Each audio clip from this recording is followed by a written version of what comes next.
the ultimate Airsoft LiPo battery guide. Lithium polymer or LiPo batteries have been the go-to battery for RC fans, us airsofters, and other hobbies as well. They are compact, powerful, they can significantly increase your trigger response and fire rate, but sometimes you can find that LiPo batteries can actually explode. Now, is that really true? In this video, I will explain all the weird number values, markings, and everything you need to know about LiPo batteries. That includes how to use them properly in airsoft and how dangerous they actually are. Now, if you are here for the quick answer, yes, in 95% of the cases, LiPo is the best battery for your replica. However, since you cannot just plug any LiPo battery into your gun, it is worth taking a deeper dive and actually understanding what's going on. Let's start at the beginning, shall we? What makes a LiPo better? Compared to the older nickel metal hydride and nickel cadmium batteries we used in airsoft a long time ago, LiPos have a higher voltage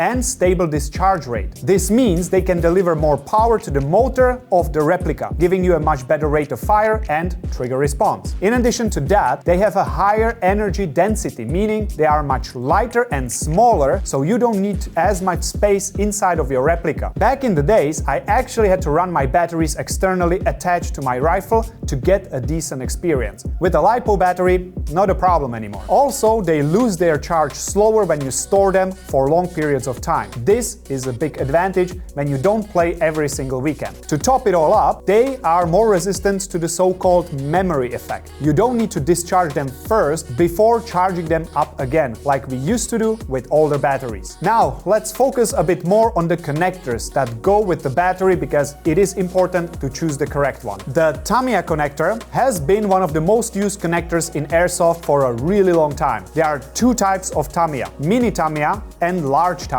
They are easy to find, however, they have limitations in terms of electrical conductivity and can restrict the power flow, especially in high-performance setups. They are also not the most reliable ones. If you ask me, just stay away from these connectors because there are better options. Dean's connectors or T-plugs are the current standard in airsoft. They have a lower resistance, they are more durable, and thus work better in high-performance builds. There is also a smaller version of the standard Dean connector which offer the same low-resistance characteristics. They are designed for tighter spaces like the smaller battery compartment of the SSE-18 electric pistol. If you are considering buying a new replica, check if it has this connector as it's a good indicator of an up-to-date design. The XT60 connector is another high-current option that offers excellent electrical conductivity, it is reliable and can handle high-power setups. It also has a smaller version called the XT30. In my opinion, this connector is actually the best connector out there. It's durable,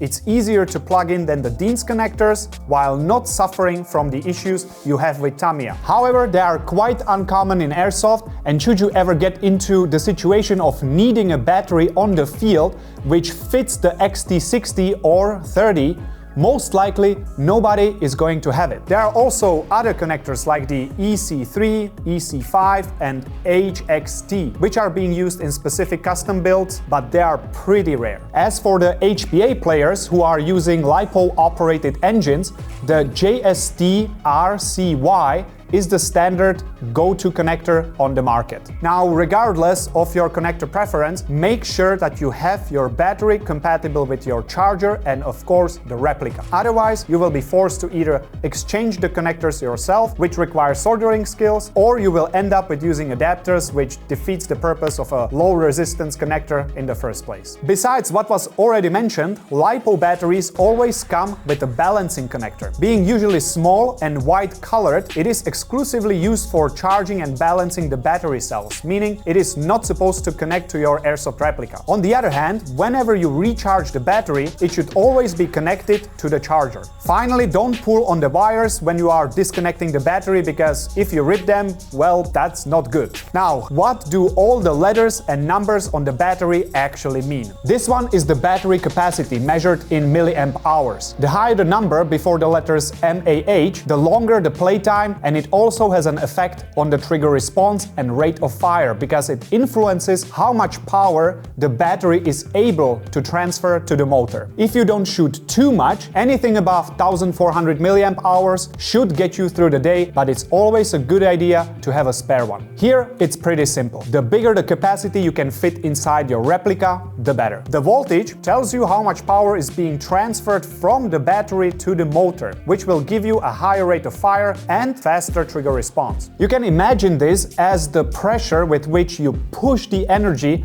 to the motor. In Airsoft, we use 7.4 and 11.1 volts, which are directly connected to the number of cells in the battery. One cell has a nominal voltage of 3.7 volt. A 2-cell battery is double that, 7.4. A 3-cell battery is 11.1. And it can go higher, but we don't use more than 11.1 volt batteries in Airsoft. Now, you might be thinking, sure, I will just use an 11.1 volt battery and I will get great performance. Well, it is not that easy, and the choice between 7.4 volt and 11.1 volt depends on many factors that go beyond the scope of this video. Generally speaking, 7.4 volt is the safe choice, while the 11.1 volt battery is only suitable for replicas that are designed to handle the extra power. In this case, the manufacturer should tell you which one to use, just like we do at Novridge.com. The C rating defines the maximum current, or the discharge rate you can draw from the battery. A higher C-rated battery will be able to sustain higher voltages at higher current output. Simply said, a higher C rating means the battery will be able to deliver more power when the motor asks for it. Common Airsoft batteries are between 20 to 30 C. We could go much deeper here and start calculating amps and power, but we want to keep this video easy to understand. Basically, for maximum performance, you should be aiming for the biggest battery you can fit inside your replica. This means the highest capacity you can get, the highest C rating you can get, which will likely be between 20 to 30 C, and preferably 11.1 volt battery, if your replica is designed for it. Now, how much should you stress about these values? Well, not much really. Especially if you have a regular AG, even a relatively small LiPo battery will be able to run it with no issues. Now let's continue with the chargers. To charge LiPo batteries, you need a specific LiPo charger that has specific features required to charge them safely. These features are overcharging protection and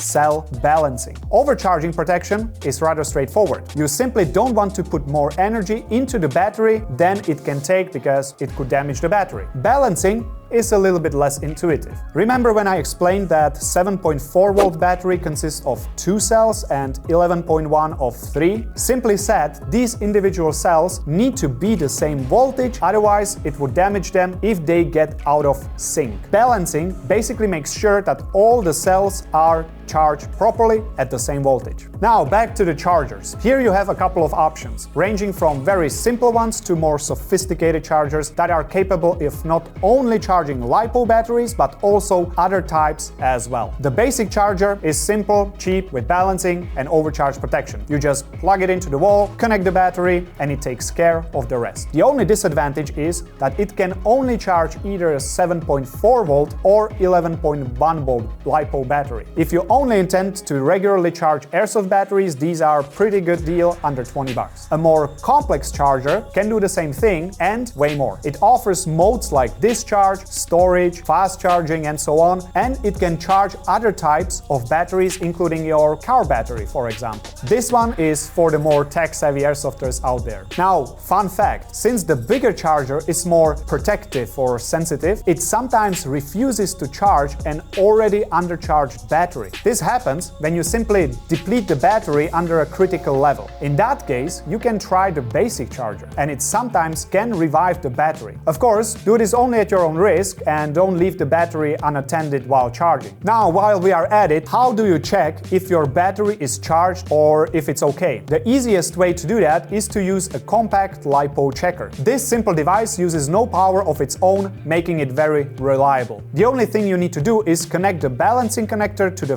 first position of the checker. Upon that, the device will give you two important pieces of information. First, the capacity. Just like your phone, 100% means the battery is full. Second, it allows you to read the voltage of each of the battery cells. This way, you can spot any imbalances and potentially spot an issue with the battery. Keep in mind that a fully charged batteries can have a slightly higher voltage than stated on the package. For example, when you connect a fully charged 11.1 volt battery, it will actually show 12.6 volts. The great thing about these checkers is that you can display both of these information for the entire battery as well as for each of the cells. Alternatively, if your checker doesn't show the charge percentage, you can use our cheat sheet to figure this out based on the voltage. It will also tell you the charge of each of the cells. When reading the charge of each cell, look out for big differences between the voltages in them. If you spot some that are greater than 0.02 volt, the battery may be damaged. You can try to revive it and balance it, but be careful and don't leave it unattended while charging. Lastly, if you don't have a LiPo checker, a regular multimeter can also do the trick. Just make sure that you know how to operate it, since a wrong setting on the multimeter may lead to damage. Now, to the biggest question about LiPo batteries. How safe or unsafe are they? There are many horror stories and videos of LiPo batteries catching fire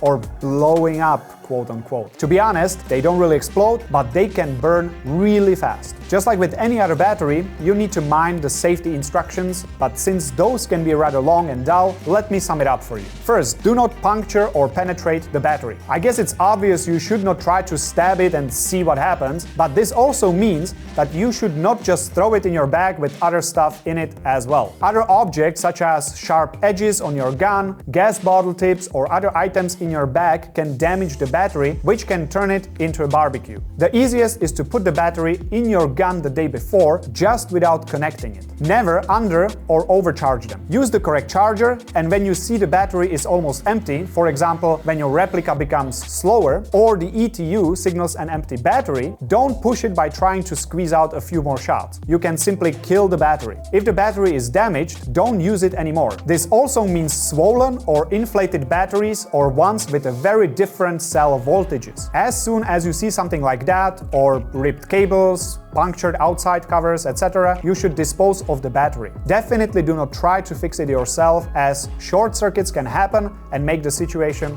even worse. Failing to do so may result in the battery overheating while in use. And unless you want to meet the local fire brigade during your airsoft game, I wouldn't recommend overlooking this. Don't forget about proper storage. Put them in a LiPo bag and store them at room temperature, away from direct sunlight. You definitely don't want a battery to sit in a flammable piece of furniture. Sure, LiPo fires are unlikely, but not impossible. If you want to store them for a longer period of time, let's say longer than a month, you should put them in storage voltage, which is 3.85 volt per cell. Most LiPo chargers have a storage function that will either charge or discharge your battery until it hits 3.85 volts per cell. Don't leave your batteries unattended when charging. Connect them to a charger in a safe area with nothing flammable around. Leave them in a LiPo bag and disconnect them when the charger indicates they are full. In case of fumes or a fire, you probably failed at something we mentioned earlier. We actually called the local firefighters and they told us the best way to handle the situation. Hold your breath and, if possible, open the window. Leave the room as fast as possible and call the firefighters immediately. If there is time and opportunity, submerge the battery in a bucket of water. Despite their length, I would also recommend reading all the LiPo safety rules on our webpage. You can find the link in the description. Lastly, what about the newer lithium iron phosphate or LiPo 4 batteries, whatever the pronunciation is? Are they any good? Well, they are more stable in extreme temperatures and can perform better than LiPo batteries in very low temperatures. However, they don't have as much power as the LiPo batteries. While they are better in the cold, they might not give you the same rate of fire and trigger response as a LiPo battery, but they are still much better than the old types. And that's it for batteries. I hope this guide helped you, and if you have more information to add, feel free to share it with everyone in the comments. Have a good one.